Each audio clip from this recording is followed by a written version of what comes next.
இப்பொழுது தமிழ்நாட்டினுடைய நிலை என்ன என்றால், ஒரு நேரிய வழியில் ஆட்சிக்கு ஆட்சி இல்லை.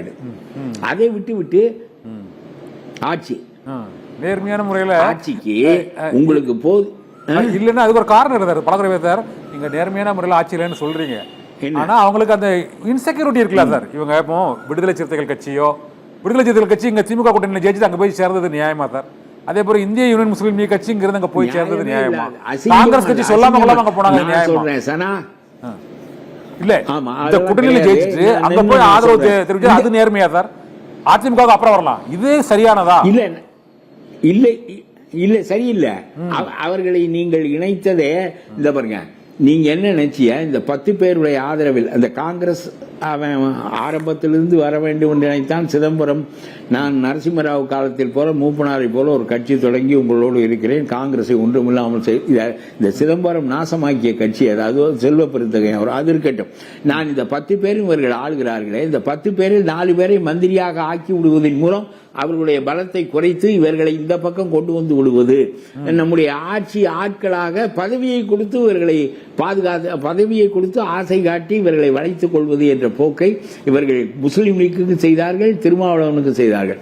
நான் பதவியை விரும்பவில்லை, நான் ஆட்சிக்கு பதவி மந்திரி பதவி வேண்டும் என்று சொல்லவில்லை, ஆனால் எங்கள் கட்சிக்காரர்கள் விரும்புகிறார்கள் என்றால் அப்புறம் என்ன தலைமை என்று கேட்கிறேன். கட்சிக்காரனுக்கு புரியவில்லை என்றால் வழிகாட்டுவதற்கு தானே தலைமை.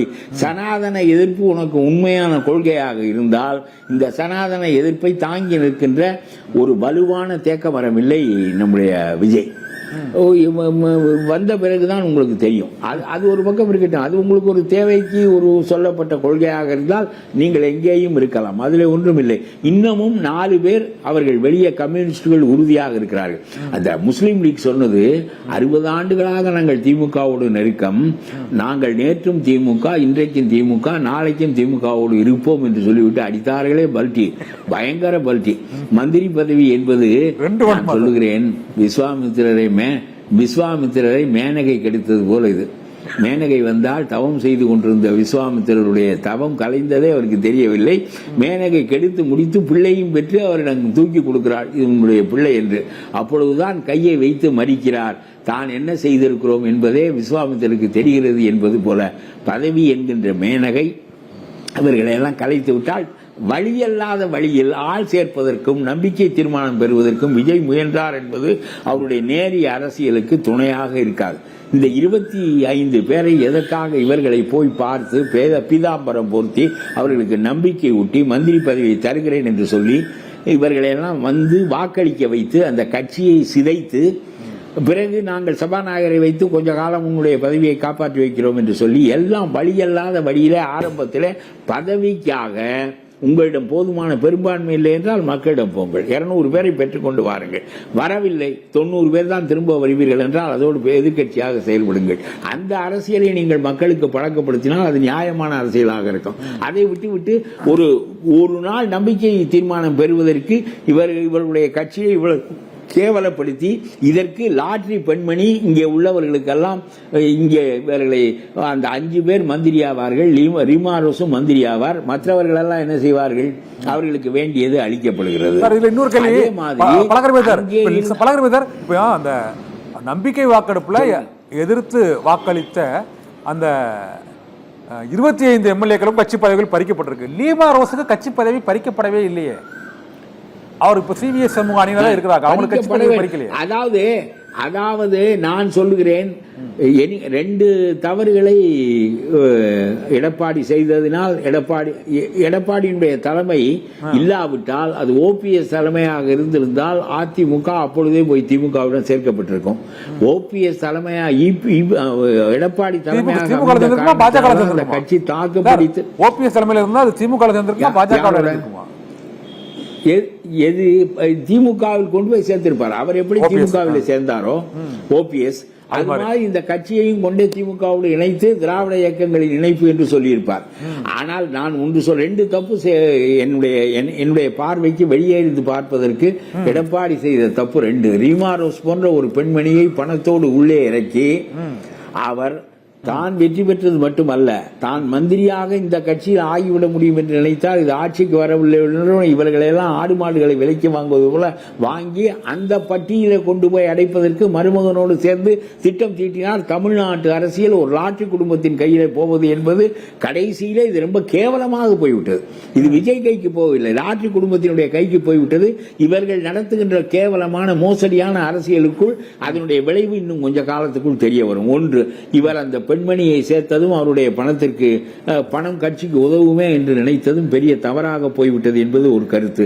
இன்னொன்று, இந்த பிஜேபியிடம் ஒரு 179 இடங்களில் இருக்கிறோம், நாங்கள் தனியாட்சி தான் நடத்துவோம், எம்ஜிஆர் காலத்திலிருந்து அப்படித்தான் எங்களுக்கு பழக்கம் என்று இடைவிடாமல் சொல்லியும் அப்படி கிடையாது, நாங்களும் சேர்ந்து கூட்டணி அமைச்சு ஆட்சி தான் நடத்துவோம் என்று அந்த முதுகிலிருந்து இறங்க மறுத்து இது இரட்டை இன்ஜின் ஆட்சி தான் என்பதை திரும்ப திரும்ப சொல்லி இதையே திரும்ப திரும்ப ஸ்டாலின் மக்களிடம் கொண்டு போய் சேர்த்து, ஆகவே பிஜேபி இந்த அரசியலுக்குள் கால் நுழைப்பதை விரும்பாமல் போனதின் காரணமாகத்தான் எடப்பாடியும் வெளியே நிற்க வேண்டிய நிலை ஏற்பட்டது என்பது என்னுடைய கருத்து. வெளியே இருந்து பார்க்கிற என்னுடைய கருத்து. ஆகவே அவர் 2 தவறு செய்தார். ஒன்று, ரீமா ரோஸை உள்ளே அனுமதித்தது. இன்னொன்று, அவர்தான் இந்த கட்சியை கலைப்பதற்கு அவருடைய பணம் தான் துணை புரிந்தது. இரண்டாவது, ஒரு ஒழுக்கமில்லாத நேர்மை இல்லாத தொழில் செய்து சேர்த்து கொண்டு வருகிற பணத்தை வைத்து அதிகாரத்தை விலைக்கு வாங்குகின்ற முயற்சி தமிழ்நாட்டு அரசியலுக்குள் வெற்றி பெற்று விட்டால் தமிழ்நாட்டு அரசியல் நாசமாகிவிடும். இப்போ லாட்டரி பணம் தான் இப்போ தாவேக்காவை இயக்குதா அல்லது அதிமுகவை இயக்குதா? லாட்டரி பணம் எங்க ரெண்டுலயுமே லாட்டரி பணம் தான் அந்த தாவேக்காவை நடத்தியது ஆட்சிக்கு கொண்டு வருகின்ற வரையிலும். இப்பொழுது அவர்களுக்கு பணம் தேவையில்லை, ஆட்சிக்கு வந்து விட்டார்கள். அந்த லாட்டரி பணத்தின் வழியாகத்தான் ரீமா ரோஸ் எடப்பாடியிடம் நுழைந்தால் அது தவறாக போய்விட்டது. அதுதான் என்னுடைய கருத்து. இந்த லாட்டரிக்காரர்கள் 2 பேரும் சேர்ந்துதான் இப்பொழுது யாரை கலைப்பது, எந்த கட்சியை கொலைப்பது என்று வேலை செய்கிறவர்கள் மாமியாரும் மருமகனும் தான். அங்கே மகன் புதுச்சேரி அரசியலில் போய் ரங்கசாமியால் மந்திரி சபையை அமைக்க முடியவில்லை. ஏனென்றால் அவரை சேர்த்துத்தான் அமைக்க வேண்டிய கட்டத்துக்கு அவர் வந்து விட்டார். ஆகவே இந்த பணம், அதுவும் தப்பான பணம், தேவைக்கு மேல் ஒரு ஆளுமை செலுத்துகின்ற போது, ஆதிக்கம் செலுத்துகின்ற போது அரசியல் கெட்டுப்போய் விடும் என்ற கவலை எனக்கு பெரிதாக இருக்கிறது. இவர் விஜய் நேரிய அரசியல் நடத்துவதற்கு இது பெரிய இடையூறு என்பது அவருக்கு தெரியவில்லை.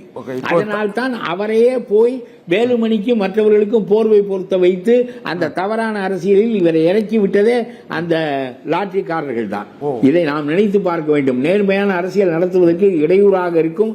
ஆகவே இப்பொழுது 3 பேரை இன்றைக்கு இறக்கிவிட்டு நீங்கள் ராஜினாமா செய்து விட்டு வாருங்கள் என்று சொல்லி அவ்வளவு பேருக்கும் இது போன்ற வழியில்லாத வழி. நான் கேட்கிறேன், உனக்கு என்ன ஆளா இல்லை நிறுத்துவதற்கு வேட்பாளருக்கு? இந்த 3 பேரையும் இறக்கி விட்டு அவன் ராஜினாமா செய்துவிட்டு அவர்கள் போகட்டும். நீ எதற்கு உறுதி கொடுக்கிறாய்? அவர்களைத்தான் நிறுத்த வேண்டிய கட்டாயம் என்ன? ஏன் வழி இல்லாத வழியில் அரசியல் நடத்துகிறாய்? உன்னுடைய ஆட்களை நிறுத்து. இது எல்லாமே ஆதவர்ஜுனாவோட பிளான் தானா? எல்லாமே இந்த 3 எம்எல்ஏக்களை ராஜினாமா செய்ய வச்சது ஆதவர்ஜுனாவோட பிளான் தான். ஆமா ஆமா, தப்பான அவர்களுக்கெல்லாம் பணம் சம்பாதிப்பதற்கு எப்படி வழிமுறைகள் நெறிமுறைகள் கிடையாது லாட்டரி சீட்டிலே, அதுபோல அரசியல் நடத்துவதற்கு நெறிமுறைகள் கிடையாது.